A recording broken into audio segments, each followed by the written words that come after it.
Is your cutting looking like this when it should be looking like this? The first tip I recommend is getting that stem portion out of water. If your stem is already starting to rot, it has an extremely high likelihood of just getting worse. If your stem is submerged underwater, you need to elevate it. If the size of your jar allows it, you should only have the roots submerged underwater. You can continue to monitor the water level carefully to always make sure that that chunk of stem is above the water level. Or if you're more like me, you might enjoy this slightly more complicated method of using rubber bands. I arranged the rubber bands on these Monstera elbow cuttings to make sure that the stems are always out of the water. I also don't really need to manage the water level because every 2 or 3 days I just fill it up completely to the brim and my stems still stay dry. The roots have grown exceptionally well and no new rot has formed. When the stem has started to rot, you can always cut away the rotted part.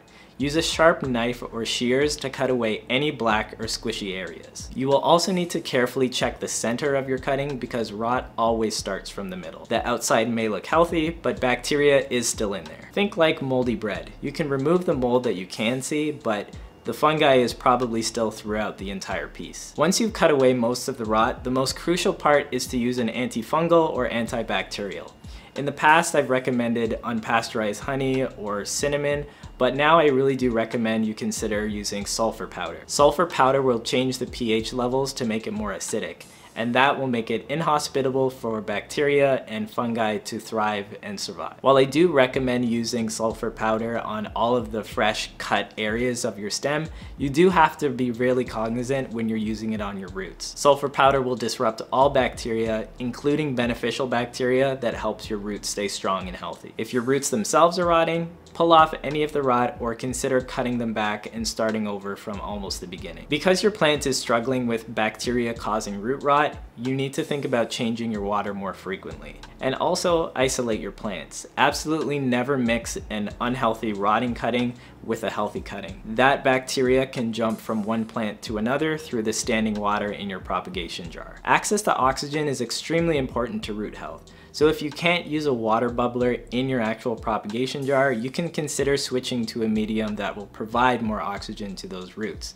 Consider using high quality sphagnum moss, which will create space and open area for your plant to access more oxygen. With more of that access, your plant will also be less likely to rot. And after all this and your plant has finally stabilized, it's very important when you're potting up your plant, try to keep as much of the stem area out of the soil. You can use a wooden dowel, a chopstick, or a stake to help secure your plant as you're cutting it. Try your best to get only the roots under the soil. But hopefully you won't need any of this information because I'm gonna show you how to avoid getting root rot in the first place. Number 1 is to choose a healthy cutting. For the most part, a healthy cutting will not rot. I've done many propagations straight into water, never using any fungicide, never changing the water, and they've rooted completely fine. Healthy plants do not have enough rot-causing bacteria for it to be an issue. If your plants are sick, tend to have root issues or severe pest issues, it's best just not to use these for your propagations. Isolate those plants because unhealthy plants are more susceptible to allowing root rot causing bacteria and fungi to thrive. The second thing is just to avoid overwatering your plants. If you water your plants too frequently, your roots will die off from a lack of oxygen.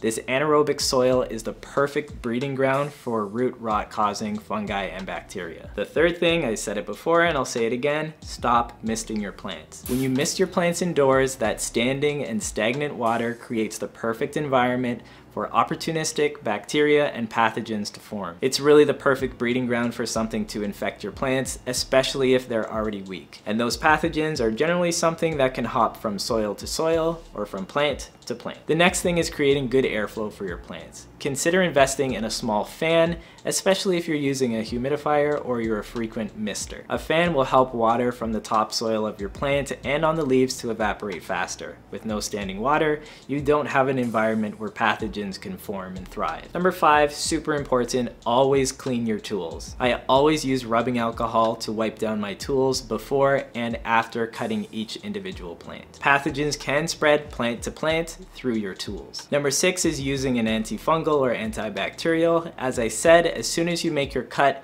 cover the wound's ends in sulfur powder. And if you're putting your cutting directly into soil, consider using a rooting hormone that has an antifungal or antibacterial already embedded inside it. Number 7 is to use a better soil mix. You need to use a soil that has more drainage, which creates more oxygen pockets for your plant's roots to access. This will help you avoid both overwatering and getting root rot for your plant. You'll never have root rot again. Now you need to go and watch this video to make sure that your cuttings are continuing to thrive now that they're in soil. I'll see you next time.